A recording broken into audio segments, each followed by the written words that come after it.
Chronic Hoosier joining us now, and we were talking in the break about all of the different memes for Indiana football right now that have a cigarette reference to it because of Curt Cignetti, which that's probably in this day and age, a cigarette is not the type of meme that you would expect or even want. But I think that everyone is going with the joke and that it's not having any kind of a negative connotation because it's pretty damn funny. I was telling Chronic, the one I've seen that really cracked me up is Indiana's new jerseys for next year, and it looked like a Marlboro box, red and white with the Indiana and the font that Marlboro is written in, and he was talking about the one he saw with the Bison, but there are many.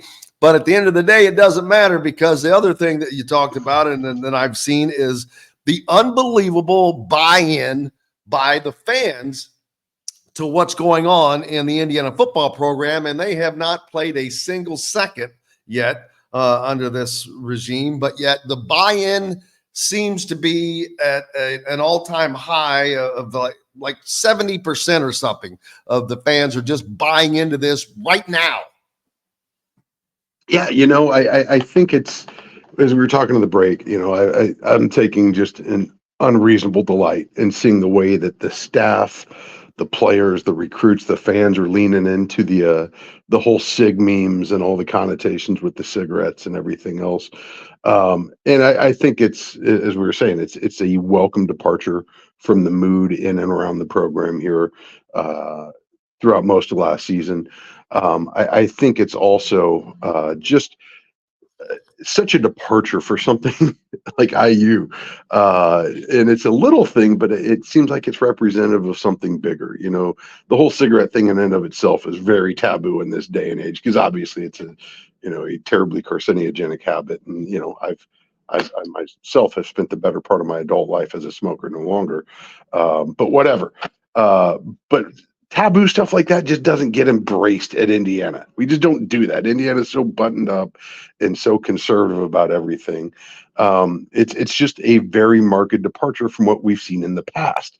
We were talking about love, and we were, talking about all these religious connotations, and now we're all smoking, and it's wild. But a parallel on a completely different track.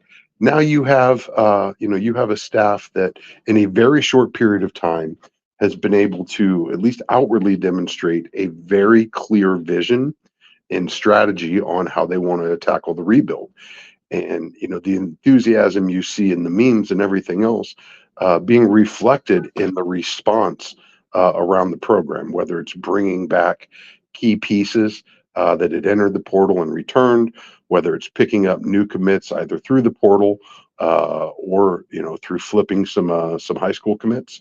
It's just in a very short period of time, it feels like the program is doing a very radical 180 from its prior trajectory. And quite frankly, you love to see it. And I don't know that you could have asked for a better response and a better turnaround in such a short period of time. I mean, it's easy to forget rather that we're just a couple weeks into the Curt Cignetti era, and for a roster that looked like it was going to be completely bare in very short order, now they've assembled a pretty deep and probably competitive quarterback room.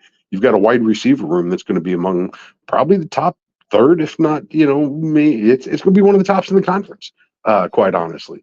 And for a staff that is very clearly offensively minded and driven and competent, to see these pieces fall into place in such short order is really nothing short of remarkable, and quite frankly, smoking.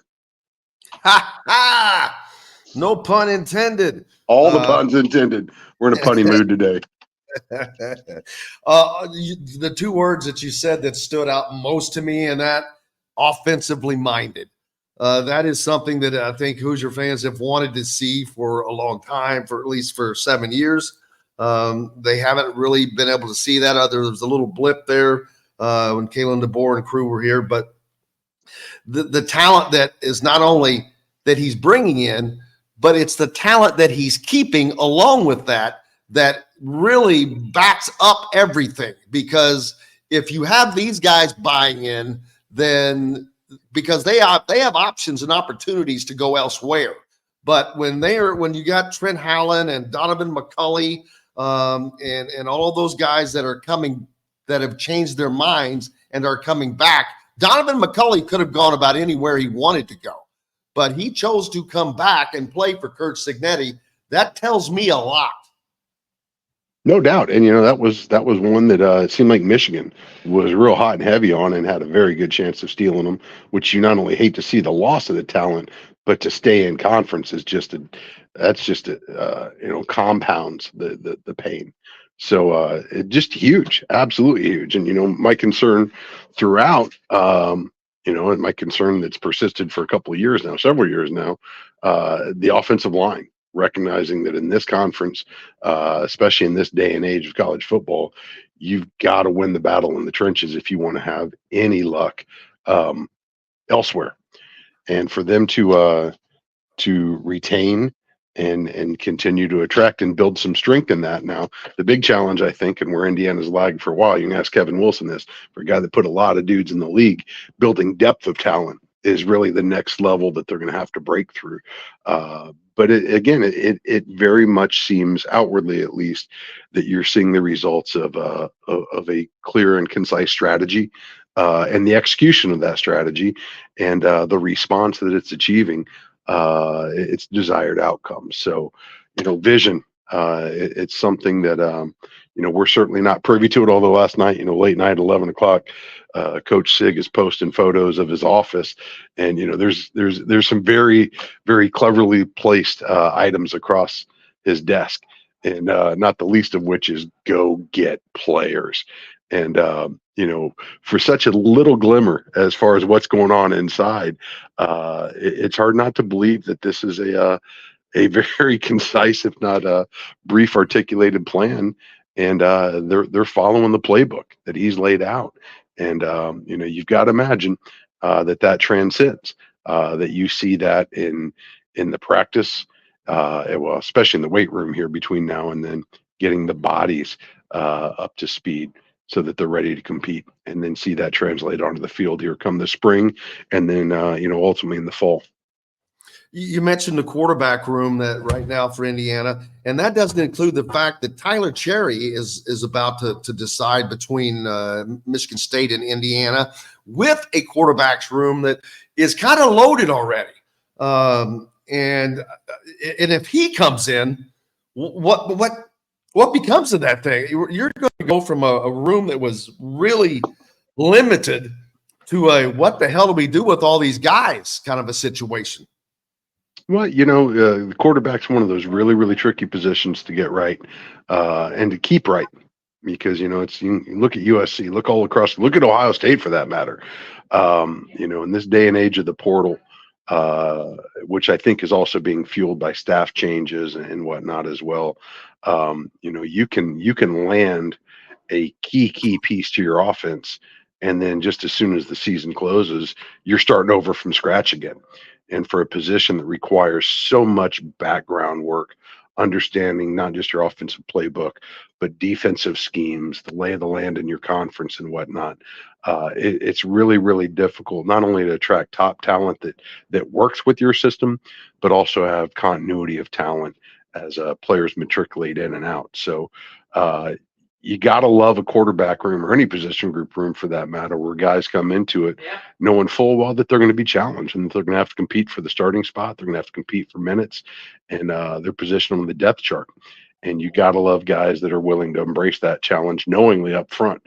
How many times do you see a commitment immediately followed by a decommit because somebody felt like they're being stepped over in the process? So we'll see what it looks like, that room looks like come spring ball, and then come the season next year. But I'm assuming these guys, you have to believe they're being pretty upfront about what the expectations are when these guys get on campus, or if they choose to stay on campus, and what that's going to entail. And those that choose to stay, those that choose to compete, those are generally the dudes that you want to build your program around. And a few positions even more important than the quarterback. Yeah, and Tyler Cherry, one of those guys, but also a former teammate of Taven Jackson. And that brings up the question: with all these guys coming in, what becomes of Taven Jackson? Get better, or get used to watching other dudes get the snaps. I mean, I think it's pretty straightforward. And if Taven's willing to stay and embrace the process and embrace the challenge, and earn those minutes, no matter where he falls in the depth chart, you have to imagine it's just going to make everybody in that room better at their position.